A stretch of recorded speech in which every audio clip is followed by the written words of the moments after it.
So what up mga kapatid, kamusta kayong lahat? So eto, may panibagong project na naman tayo. Gagawa tayo ng hagdan gamit ang tubular at kahoy. So eto, magpapabricate muna tayo ng tubular natin. So samahan nyo ako guys. Let's go! So dito, itak muna natin yung hihinangin nating tubular. Itak muna natin, patibayan lang muna natin sa mga gilid-gilid para hindi gumagalaw at ma-layout natin ng maayos yung mga baitang natin or step.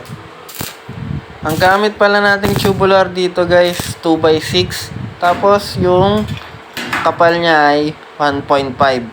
So para matibay-tibay tayo guys. Kasi hagdanan yan, madaming tutungtong. Para medyo may tibay talaga at matibay talaga. So dito sa part na to guys, tinatak pa lang para ma-layout lang muna natin ng maayos. May tuwid natin yung mga baitang natin. Diyan kasi natin ipapatong yung mga step natin na kahoy. Ayan, tinatak lang muna natin dito.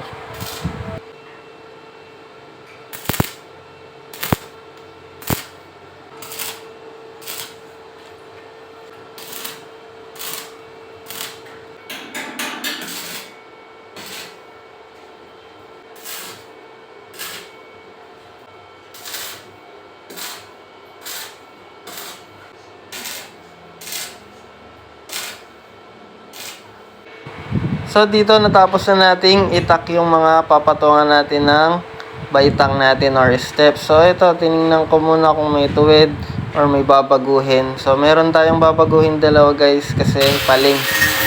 Tabasin lang muna natin, i-adjust lang natin ng kaunti.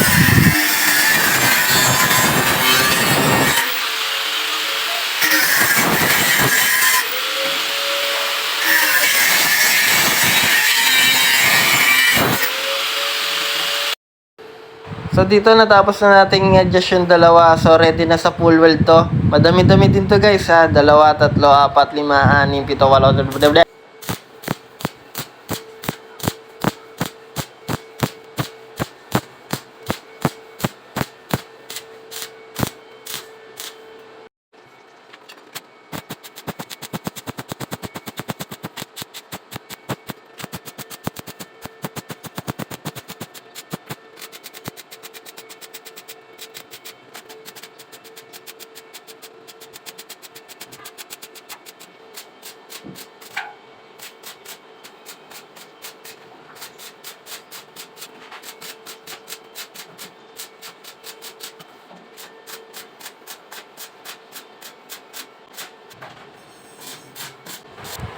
Dito naman, yung siding naman yung ipo-full weld natin. So, itak lang muna natin to pa konti-konti para hindi umikom.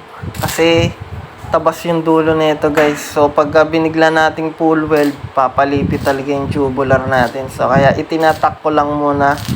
Saka natin papasadahan ng full weld. Yan, parang ganyan guys. Oh. Parang tinatahi lang muna natin. Para hindi po malipit yung tubular natin. Yan, ganyan lang oh. Tapos, babanatan na natin ng full weld yan.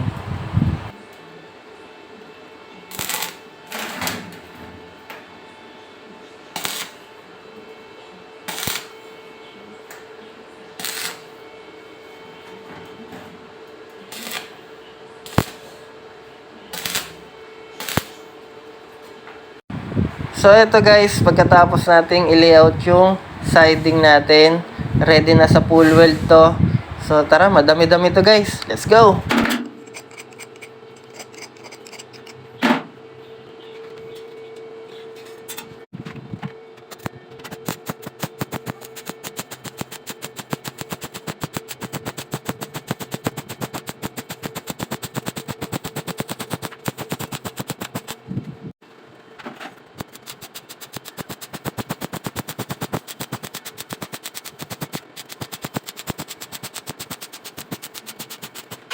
Pagtapos nating mapulod yung papatungan ng mga step natin, ready for sander na to guys.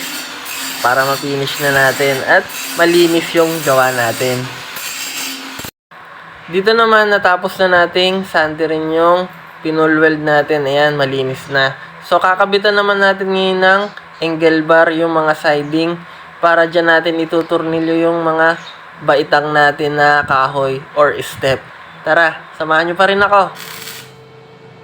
So dito mga kapatid, i-layout lang muna natin. Tak-tak lang muna ng konti para ma-layout natin ng maayos yung ihinangin natin.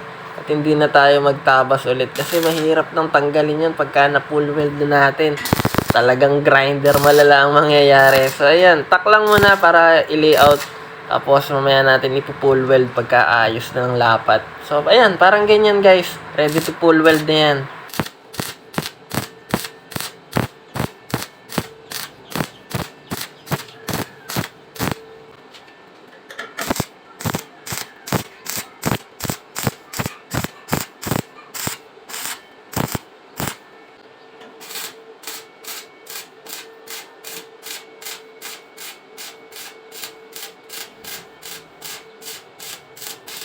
Pagkatapos nating patibayin yung kinabit nating angle bar, pwede na nating linisin ng konti guys yung mga pinaghinangan.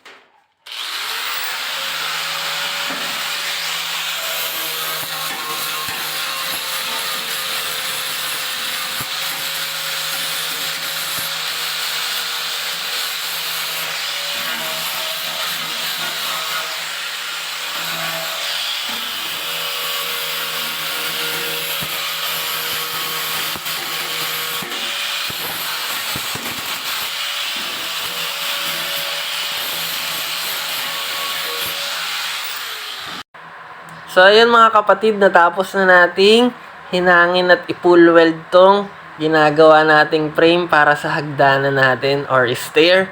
So, ayan, natapos na natin, nakinis na natin. So, pipinturahan muna din natin tong mga tubular natin at bakal para ma-layout na natin dun sa kakabitan natin na bahay. So, ayan, okay na din yan. May tibay na yan. Ganda ng mga full weld natin. Pwede na sa baguhan. So, matutuwa talaga yung may-ari niyan. So, ito, na-layout na rin natin dito sa kakabitan natin. So, ayan, nililayout na natin. So, ito pala ang gagamitin nating step, guys. Ayan, kinakabit na namin.